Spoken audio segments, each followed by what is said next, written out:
Everybody, welcome to day 14 of 30 days toward creating a family ministry plan for your church. My name's Tommy and we're with Ron Hunter, who's the author of The DNA of D6. And just to start us off, I'd love to share with you what Chad Overton said. He's the minister to children at Houston's First Baptist Church in Texas. And he had a few thoughts about the book. He said, "We have enriched our focus on families by using many of the things we have gleaned and then discussed as a staff. This book is a must-have for every ministry leader's bookshelf."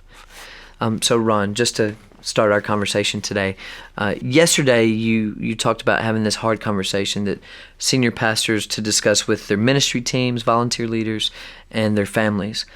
And my question to kick us off is, what are we supposed to do once a senior pastor wants to re-engage with family ministry? Like once they've had that difficult conversation, what do they do to re-engage? You know, there are really just a couple of steps, but they're hard ones for a lead pastor to do. And the hardest part is doing that very first one. Afterwards, it's not so difficult. And the very first step that a lead pastor needs to do when they are facing a prodigal situation or a child heading towards that prodigal is to go to their team of leaders. Now, this might be volunteers or it might be a paid staff. Whichever one fits, they know. And they need to sit down and admit to them what they're struggling with. And I find most of the time the people know, but it's just a subject that's not talked about openly. It could be one of the most healing, wonderful times to do that. If it's not known, it's time to share that burden.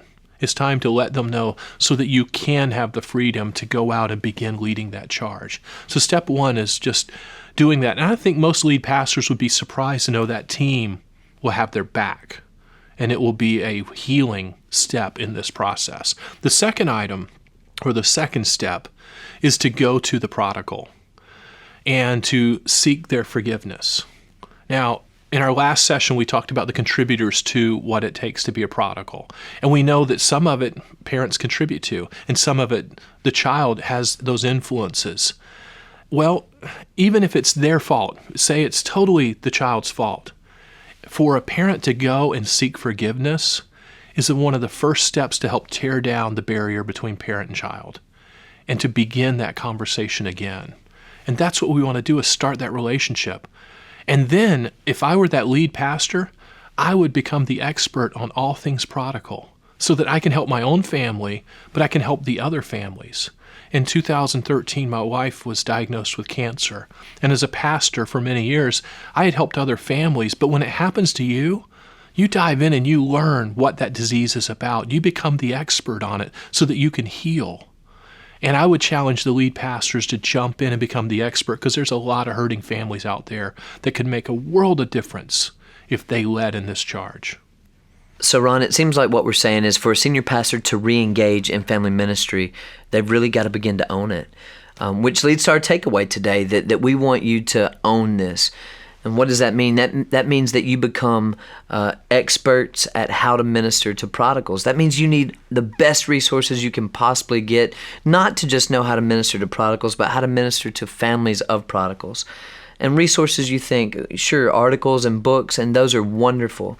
But I'm sure that there are families and individuals in your church who are dealing with prodigals in their own lives. It's not a concept that's out there. It's an internal struggle every day of their lives, and they've got a story to share with you. Maybe even people in your church that have been prodigals. And so these are resources that you really want to invest in and own, internalize yourself, and then bless other people with these stories and with these resources. In fact, if you own the DNA of D6, you'll see tons of resources available in there and examples of resources. But then we would also say, maybe if you have a prodigal in your home, that even if it's not your fault, that you would humble yourself, humility and obedience to God, and go to them and just say, I'm so sorry that things are the way they are. And in fact, in the book, Ron has mentioned some sample wording for a handwritten letter. That could be a perfect resource for you to know how to minister to your own prodigal. So regardless, just own this, own it, find the best resources, internalize it, and bless other people with it. We think this is going to help you take an amazing step toward a healthy family-based ministry.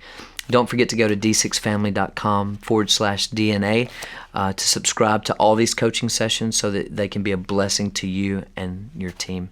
We're so thankful for you. Thanks for joining us today. We'll see you tomorrow.